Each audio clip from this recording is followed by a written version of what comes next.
Previously. Peste câteva ore.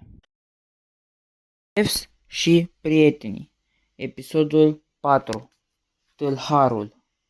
Au trecut 3 săptămâni și în sfârșit pot merge din nou. Data viitoare să fii mai atent. Ai auzit ce a zis doctorul, corect? Doar pe mine m-a interesat mai mult scamatoria. Cum se face că fix tu ești cel mai bun prieten al omului? Este singurul animal care este lângă tine mereu. Chiar dacă nu simte durerea ta, tot e de partea ta.